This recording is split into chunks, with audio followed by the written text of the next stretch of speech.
As I am getting ready to leave my office for the day, I would like to share with you about a particular type of patient that I'm seeing at a frequency that I have never seen before. I am John Bear, and I've been in practice for over 40 years. As a chiropractor, I see patients with musculoskeletal complaints, neck pain, low back pain, shoulder pain, headaches, those kinds of pains associated with musculoskeletal conditions. But in more recent months, I am seeing certain types of patients with pains. Yes, the same kinds of pains I've always been seeing, but from an altogether different causalgia. Let me share with you three patients that I saw today, my very first three patients. Patient number one that came into the office, I'll call her Sue. She's a psych nurse, and I have seen her and known her for quite a number of years. Today she's presenting at my office and indicated that she's having headaches and that her neck is not able to turn as she would like. So she made an appointment, and as I'm going out to her in the waiting room and we're coming back through the hallway to the treatment area, she says to me, 294. 294, I think. What is that supposed to mean? 294? Well, I'm thinking maybe something has happened in the world of news that relates to a 294. So I don't say anything at all to her. I'm thinking, well, as we get to the room, I'll ask a few more questions and I'll find out what this all means. So we get to the treatment area. I close the door and I say to her, "What brings you in today?" She says to me, 294. I'm sick and tired of this COVID lockdown. I've been locked into my home without the ability to get out and about for 294 days, and I'm angry. It's just me and my two cats. I'm going crazy. I can't go to the gym anymore to exercise. My gym has closed down and they're filing for bankruptcy. I can't go to my favorite restaurants anymore because they're closed down also. And I am so uptight. I can't stand it anymore. I have neck pain, headaches. My head doesn't turn. Can you help me? So I lay her down on the treatment table as I'm feeling around on her back, her upper back, her neck area, the suboccipital region of her skull, and her whole back seems as tight as a board. No wonder she can't turn her head. No wonder she's having headaches. Patient number two. The second patient that came into my office is also a patient I've known for a long time. He's a contractor. I'll call him Jack. Jack usually comes to me when he twists his back, or maybe he picks up something that's too heavy, and then he comes in for treatment. So I'm assuming today he's probably done something like that again. But as I go to him in the waiting area, I see he is all downcast. He's really not looking up. He's very, very morose, almost depressed. So we walk together to the treatment area, and I say to him, "Jack, what brings you in today?" Jack says to me, "I don't know what's going on. I can't sleep at night. My arms seem to be going numb. My back is tight. I have neck pain. I have mid-back pain. I'm just hurting all over." "Well, Jack," I say to him, "what happened? When did this all start?" "Well," he says, "it came on very insidiously. Sort of just gradually started coming on right after the holidays." Well, Jack, I say to him, how were your holidays? Did you have really good holidays? What did you do for Christmas or New Year? I know he has family in Michigan. I said, did you go to Michigan and spend time with your brothers and with your parents? Yes, he says, I did go back to Michigan, but it wasn't a good time. We were only together for about one day. And after that one day, my parents and my brothers told me, you know what, this isn't working out at all. Maybe you'd better go home. We don't want to see you anymore. And so I went home because my brothers and I, we differ politically. And we had such disagreements on different political issues, we just couldn't be connected. It seems like our relationship, the relationship we've had for so many years, had totally broken down. I'd lost my familiarity with them, and we were always arguing. So it was best just to go home. When I got home, as I walked into the kitchen area, what did I find on the kitchen table? My wife had served me with divorce papers. You know, she and I don't see eye to eye politically either. We feel very strongly about our political convictions, and we just don't get along. So she filed me divorce papers. Poor Jack. I felt really sorry for him. I saw the impact of relationships that are breaking down. I saw the impact of a disconnect which is so prevalent in our world and in our society and in our families today. And then there was patient number 3. I'll call her Debbie. She's someone I've also known for quite some time. Debbie comes in and she's one of those people that when she starts talking, she just keeps on rambling on. You know what I mean? Those kind of people just...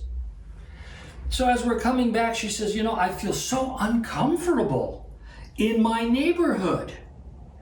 You know, we all used to be as neighbors friendly and wave to each other and talk to each other. But you know, ever since the election, actually even before the elections, you know, in our neighborhood, we all put out those yard signs for the candidates that we love and we support and we want to promote. Well, we put out all those yard signs. But then after the election, it seems like nobody is happy anymore. Everybody is upset with everybody else. And so I feel so uncomfortable. I feel so disconnected. I feel all the relationships that I've had with my neighbors and with my friends for such a long time, they're all gone. And so I don't feel safe anymore. I'm also hurting from top to bottom. As I lay her down and palpate around a little bit, she's just like patient 1, she's just like patient 2, and now it's patient 3. All having similar conditions.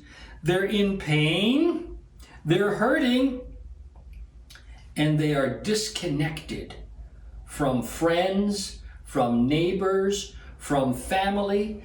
They are locked down, many of them because of COVID, and they're unable to get out and have healthy social relationships. You know, connection for health is something that is important. We need to be connected socially with other human beings. Lacking relationships, lacking social connections can have a profound impact on your health. You know, there are many, many studies that support the concept that it is important for our health to be connected.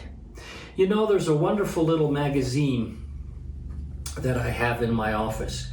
It's called Life Source. I give this to all of my patients because it's so good in terms of bringing out different lifestyles which are necessary for health and well-being. In this magazine, there's also an article on the importance of being connected for health. There's wonderful research, plenty of research that shows that it is important to have meaningful, intentional, healthy, relational connections with other human beings. One study has determined that a lack of social connection has a more detrimental impact on your health than smoking, high blood pressure, or obesity. Can you imagine? Lacking social connection with other human beings can have a greater impact than obesity, high blood pressure, or smoking. Social connectedness is tied to a host of conditions. Further research suggests that there can be a relationship to the progression of cardiovascular disease, repeated myocardial infarcts, atherosclerosis, or autoimmune dysregulation, cancer, high blood pressure, slower wound healing. These are all types of conditions that are affected by our social connectedness. Poor social ties are also related to an impaired immune function. Healthy immune function is so important for us at this time with COVID-19. Having an impaired immune function can affect us and how we relate or how we can handle different diseases as they come to us, even COVID-19. Autoimmune diseases can be negatively affected by poor social relations. You know, there are different things that you can do to help you improve your social relations with others. Number one, focus on healthy social relations. It's so important to focus on healthy social relationships. Concentrate on quality, not quantity of relationship. Many of us can have many social relationships on social media platforms. Facebook, Instagram, many relationships, but they're superficial. We don't want to focus on quantity, but on quality. It is important in building social relationships and having connectivity with other humans to share and to listen. You know, as we listen, it allows us to understand how other people think and how other people feel. Show that you care and that you're interested in other people. One way to do that is to ask open-ended questions. Questions that will stimulate dialogue, that will allow people to express themselves to you. Be regular in communicating. Don't just communicate on an infrequent basis, but communicate regularly. Stay in touch, person to person, by phone, by texting, by other social media, and yes, maybe even by writing a letter. Writing a letter is a very powerful tool in connecting with people. Create new connections. Don't just rely on the connections you have, especially now with COVID lockdown. We want to create new connections because we find ourselves locked and trapped as we're unable to travel and get around. Create new connections. Reactivate maybe old connections that have fallen by the wayside, and reconnect with people that maybe you have not connected with for a long time. I would like to share with you some wisdom from God's Word. We read in John 10:10. We read in John 10:10 these words.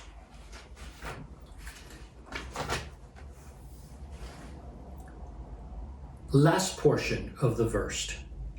I have come that they may have life, and that they might have it more abundantly. See, Christ came to this world, and this is Christ speaking here in this text. He came to create life and to create it more abundantly. He wants you to have a happy, fulfilled, connected life with intentional, meaningful relationships with others. There's a beautiful proverb which speaks to relationships found in Proverbs 18, verse 24. A man who has friends must himself be friendly. So in order to connect with others, let's be friendly. Let's be outgoing. That way we can build relationships. But there is a friend who sticks closer than a brother. This friend is Jesus Christ. You know, when in your life you find yourself friendless, when you find yourself, because of whatever reason, disconnected from people around you, our world, our country is so divided at the present time. People are not getting along with each other. There is social unrest. When you find yourself friendless, turn to someone who can always be your friend, regardless of who you are. You know, I am persuaded and I am convicted that the greatest personal asset in this world that you can have is not your car, it's not your house, it's not your bank account, and it's not your 401k. Your greatest personal assets are the relationships that you possess. So if you want to be healthy, if you want to be happy, all the days of your life, invest liberally, invest generously, and invest regularly in relationships with others.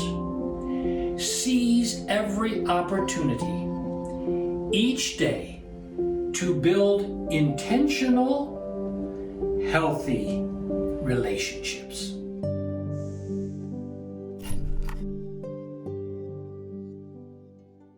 Hi everyone, we have a special gift for you. The Ministry of Healing is a book that shows you how you can improve your mental, physical, and spiritual health. It has excellent information about building a healthy and happy home. We're offering this book for free to the first 100 people who call us at 540-366-9400.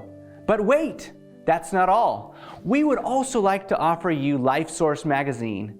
This magazine will help you on your wellness journey.